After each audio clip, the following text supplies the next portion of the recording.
Friends, Hari ओम। सभी फ्रेंडों को माता रानी का बहुत बहुत आशीर्वाद। फ्रेंड्स, मैं हल्दी के कुछ उपाय आपको बताने जा रही हूँ। आप लोग को अच्छा लगे तो आजमाइएगा, नहीं तो कोई बात नहीं। फ्रेंड्स, किसी किसी के घर में आपने देखा होगा बहुत अशांति फैली है, शांति का नाम ही नहीं है। ऐसा क्यों है पता है ना? है लेकिन केवल सुना है, उनको माना नहीं है, उनको जाना नहीं है, उनकी पूजा नहीं की है। तो फ्रेंड्स, जैसे कि हमारे घर पे कहीं पर कुल देवी का स्थान है, कहीं वरुण देवता का स्थान है, कहीं कुबेर जी का स्थान है, कहीं माता रानी का स्थान है, कहीं गणपति जी का स्थान, माना सबका सब जगह अलग अलग स्थान है। वैसे ही कुल देवी का भी एक स्थान होता है। हम लोग क्या करते हैं, शादी ब्याह होता है तो फटाफट सबने मेहंदी उठाई, ब्यूटी पार्लर वाली आ गई, सबने मेहंदी लगाने लगे। ये गलत है। सबसे पहले हम कुल देवी के नाम की मेहंदी निकालेंगे और एक पीले कपड़े में उनका नाम लेकर मेहंदी लगाएंगे और माता रानी के मंदिर में रख के आएंगे, चाहे अपने घर के मंदिर में चाहे बाहर के मंदिर में, मतलब उनको मंदिर में ही रखना है। फिर हम लोग मेहंदी लगाने की रस्म शुरू करेंगे। ऐसे ही हल्दी का है कि हम लोग शादी ब्याह में हल्दी लगती है और बहुत शुभ ही होती है। सभी हल्दी अपने आप में सर्वगुण संपन्न है, वो हर जगह काम आती है। पहली बात तो एंटीबायोटिक भी है, दर्द चोट में भी काम आती है, लेकिन सगुन के मामले में नंबर 1 है हल्दी। तो फ्रेंड्स, जब हल्दी की रस्म होती है तो हम लोग सबसे पहले हल्दी माता रानी को छाप लगाते हैं। मंडप गड़ता है तो 5 लोग हल्दी के ठप्पे लगा के आते हैं। तो फ्रेंड्स, केवल ये बताने का मतलब है कि हल्दी बहुत ही शुभ होती है। और इस वीडियो का बनाने का मतलब है कि आपके घर में सुख शांति है। आपके घर में अगर अशांति फैली है तो आप ये काम को करके शांति जरूर ला सकते हैं। तो फ्रेंड्स, कुल देवी का पूजन करना बहुत जरूरी है। फ्रेंड्स, नवरात्र के दिन में आप करें ये उपाय। आपको एक लाल कपड़ा लेना है, उसमें 5 गांठें हल्दी की लेनी है, 2 सुपारी लेनी है, थोड़े से चावल लेने हैं, लुबान लेना है। फ्रेंड, इन सारी चीज़ों को आप लाल कपड़े में बांध के, कलावे से मुंह बांध के, उसको अपने मेन गेट के अंदर की तरफ बांधना है। नवरात्र के दिनों में अगर पहले नवरात्र में आप ना कर पाएँ तो आप 9 दिन में किसी भी दिन आप इसको कर सकते हैं। इनको बांधने के बाद आप जैसे डेली रोज पूजा करते हैं, भगवान को नहलाते हैं, वैसे ही आप पूरे घर में गंगा जल छिड़कते हैं। तो आप जाके जहाँ पर ये पोटली बांधी है वहाँ भी थोड़ा आपको जल छिड़कना है। सब जगह आरती दिखा रहे हैं तो आपको वहाँ भी आरती दिखानी है। फ्रेंड्स, आप देखिएगा ये चमत्कार आपको कहाँ से कहाँ तक ले जा सकता है। इसमें बिल्कुल भी लेस मात्र भी शक नहीं है। एक तो नवरात्र का दिन, हल्दी शुभ, जितनी भी चीजें इसमें पड़ी सभी शुभ ही शुभ है। जैसे आप बहुत परेशान हैं, आपके घर की शांति छिन गई है, आपको अच्छा नहीं लग रहा है, हर समस्या से आप परेशान हैं, तो फ्रेंड्स आप करें ये उपाय। आपको एक पान का पत्ता लेना है, उसमें हल्दी की गांठ रखनी है और 1 लोटे में गंगा जल लेना है। आपको पान के पत्ते के ऊपर ये 5 गांठें हल्दी की रख देनी है और पान का पत्ता और ये लोटा जल का आप किसी मंदिर में ले जाइए। पान का पत्ता आप शिवलिंग पे रख दीजिए और या माता रानी के चरणों में रख दीजिए। नवरात्र में ही करना है। और ये लोटा जल आप जहाँ मंदिर में गए हैं, आसपास कोई पेड़ जरूर होगा, वहाँ पर जल चढ़ा दीजिए। आप देखिएगा चमत्कारिक ढंग से आपको ये सभी चीजें जरूर फायदा करेंगी। तीसरा उपाय, आपको एक पान का पत्ता, बड़ा पत्ता लाना है। उसमें आपको एक सातिया हल्दी से बनानी है, दूसरी सातिया रोली से बनानी है। जिसमें आपने हल्दी से सातिया बनाई है उसमें आपको अक्षत, माना चावल को हल्दी से रंग के रोली वाले के ऊपर बीच में रख दीजिएगा और जो रोली की बनाई है उसमें हल्दी से चावल रंग के उसके ऊपर रख दीजिएगा और सिंदूर लगा के माता रानी के चरणों में रखाइए और विनती करिएगा, मैं बहुत परेशान हूँ। फ्रेंड्स, मैं आपको एक कहानी सुनाती हूँ। बहुत पुराने समय में एक साहूकार रहते थे। वो मूर्तिकार थे, बहुत अच्छी अच्छी मूर्तियाँ बनाते थे। उनका नाम पूरे गांव में फैला हुआ था कि बहुत अच्छे मूर्तिकार हैं, बहुत अच्छे मूर्तिकार हैं। वो अपनी मूर्तियाँ ले जाकर शहर में अच्छे दामों में बेचते थे।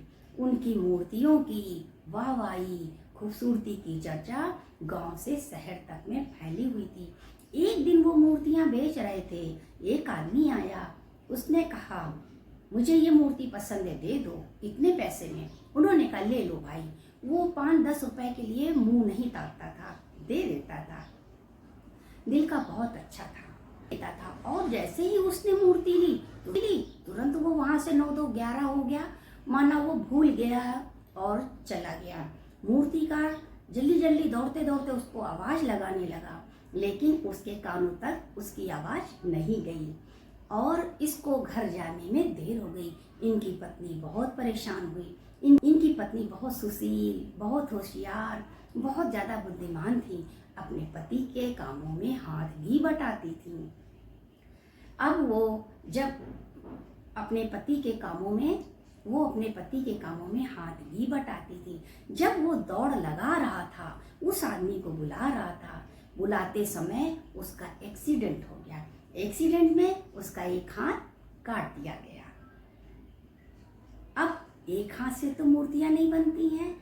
अब वो घर पे बैठ गया। अब जब घर पे बैठ गया तो 4 पैसे कैसे आएंगे, कैसे गुजारा होगा, क्या खाएंगे, कैसे रहेंगे। अब तो हर जगह पैसे ही पड़ते हैं, बिना पैसे के कोई काम ही नहीं होता है। शाम को घर आया उदास मन से। पत्नी ने पूछा क्या हुआ।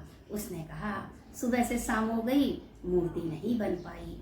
बोली कोई बात नहीं, तुम दूसरे दिन फिर से प्रयास करना। अब वो दूसरे दिन फिर मूर्ति बनाने लगा। मूर्ति बनाते बनाते शाम हो गई। किसी तरह वो एक मूर्ति बना पाया।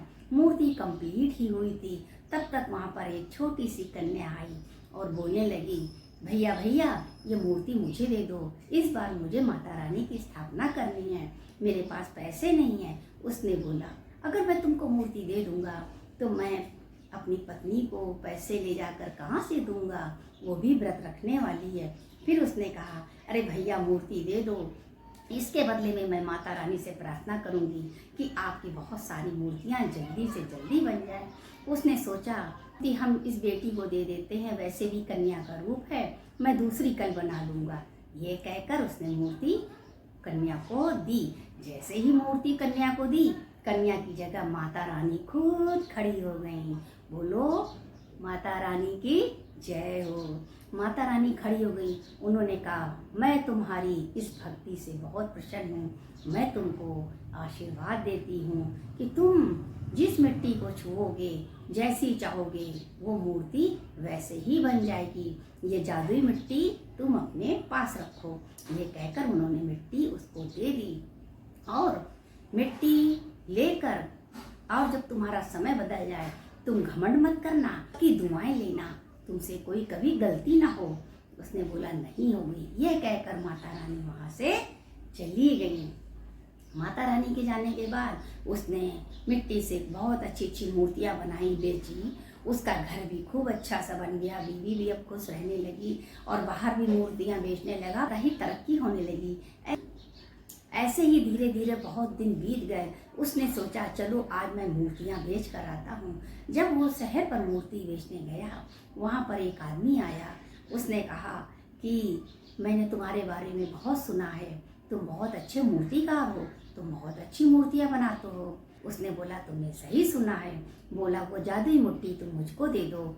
तो वो सोचने लगा ये क्या कह रहा है, वो सर खुजवाने लगा। बोला नहीं, थोड़े दिन पहले मेरी माँ खत्म हो गई थी, उनकी कोई फोटो भी नहीं है और मैं सोच रहा हूँ मैं माँ की फ़ोटो बनाऊँ, क्योंकि माँ की फ़ोटो मेरे हृदय में है। वो मिट्टी जब मैं छूऊंगा तो माँ की मूर्ति बना लूँगा। अगर आप हमें दे दें तो बहुत बहुत आपका भला होगा। उसने सोचा इसको मैं मिट्टी दे दूँगा, कहीं इसने छल की मक्कारी की तो मेरा क्या होगा, मैं तो फिर से सड़क पे आ जाऊँगा। फिर उसको माता रानी की बात याद आई, देखो तुम हर किसी का भला करना, ये मिट्टी लेकर तुम घमंड मत करना। उसको ये माता रानी की बात आई।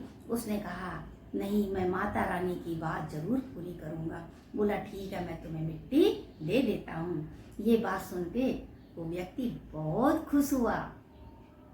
अब उसने क्या किया, वो मिट्टी उसको दे दी। जैसे ही मिट्टी दी, माता रानी प्रकट हो गई। बोलो माता रानी की जय।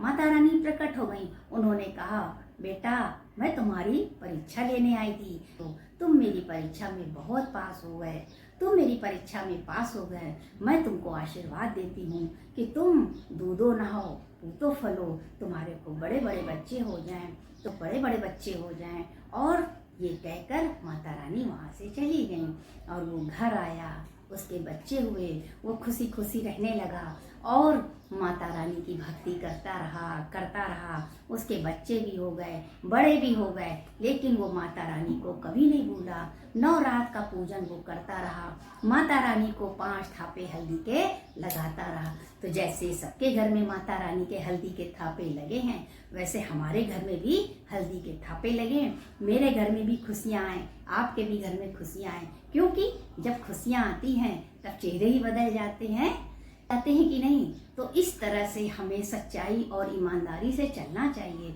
माता रानी भी खुश होती हैं, हमारा मन भी खुश होता है और हमारा भाग्य भी बदल जाता है।